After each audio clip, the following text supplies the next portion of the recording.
bersama dengan saya, Mr. Sorchan, di dalam channel pengembangan kepribadian atau mentoring self improvement. Konteks besar kita, hidup adalah pilihan, dan kita seyogyanya memilih hal-hal yang cerdas, yang cermat dan bijaksana di dalam kehidupan kita. Dan saya mengajak kita untuk memilih pola hidup melayani, servis, melayani sesama. Melayani adalah sebuah pilihan cerdas yang kita pilih, yang kita harus ambil agar kehidupan kita bisa berhasil, sukses, dan sejahtera. Saya akan membawa kita ke dalam konsep apa sih melayani itu, servis itu.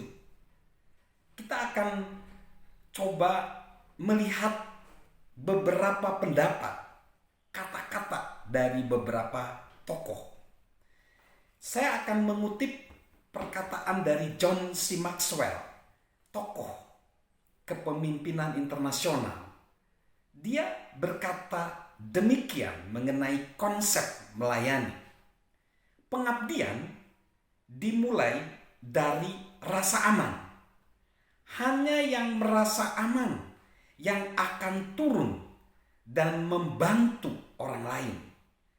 Hanya yang merasa aman yang akan menjangkau dan berusaha sekuat tenaga. Dia menghubungkan konsep melayani dengan rasa aman.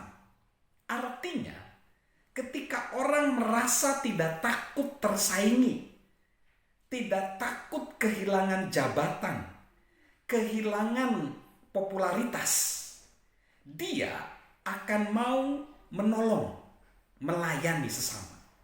Itulah rasa aman. Tapi kalau kita masih belum memiliki rasa aman, kita masih takut akan persaingan, takut kehilangan popularitas, takut kehilangan harta, benda, atau hal-hal lain, maka kita tidak bisa melayani sesama. Lalu Lauren Dibel berkata, tunjukkan pada saya seseorang yang tidak keberatan mengerjakan hal-hal kecil. Saya pun akan menunjukkan seseorang yang tidak bisa dipercaya untuk hal-hal besar. Jadi, Lawrence berkata bahwa menjadi orang besar harus mau melakukan hal-hal kecil, seperti menyapu halaman, mengepel lantai, membersihkan toilet atau WC sekalipun. Karena orang yang mau melakukan hal-hal kecil, sebenarnya dialah yang patut menjadi orang besar. Lalu Henrietta Amirs berkata, orang yang terus sibuk membantu orang yang lebih rendah darinya tidak punya waktu untuk iri dengan orang yang lebih tinggi darinya. Jadi dia berkata bahwa orang yang terus sibuk membantu orang yang lebih rendah darinya tidak punya waktu untuk iri dengan orang yang lebih tinggi darinya. Jadi orang yang melayani, orang yang membantu menolong sesama, maka di dalamnya akan tereduksi, terkurangi rasa iri hatinya.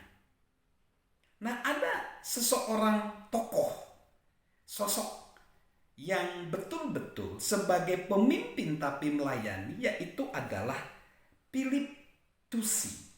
Siapa Philip Toucy? Philip Toucy adalah tokoh di balik jembatan. Dia adalah seorang perwira tentara Inggris pada Perang Dunia Kedua.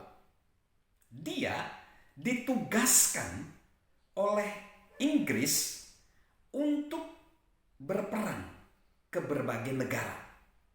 Dan tiba saatnya dia ditugasi sebagai komandan resimen 135 pasukan 18 Division.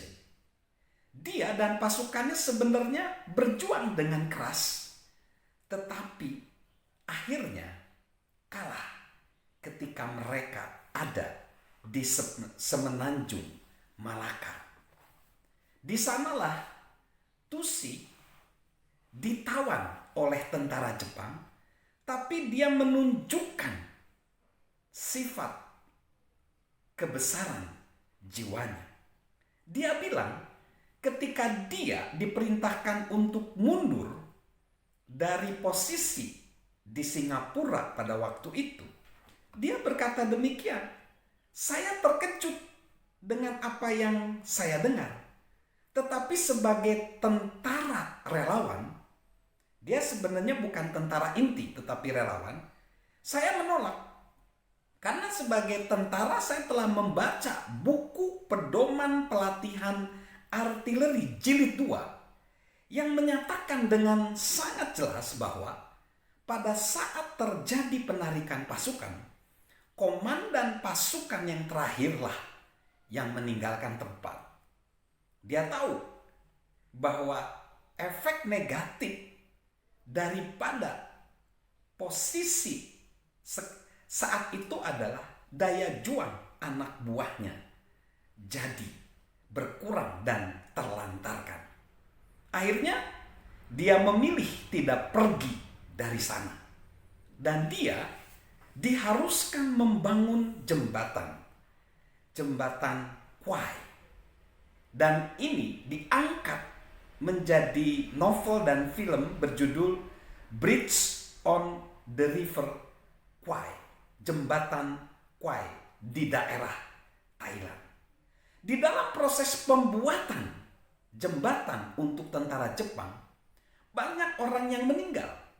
Tetapi Philip Tusi terus bernegosiasi dengan komandan tentara Jepang untuk memperhatikan anak buahnya.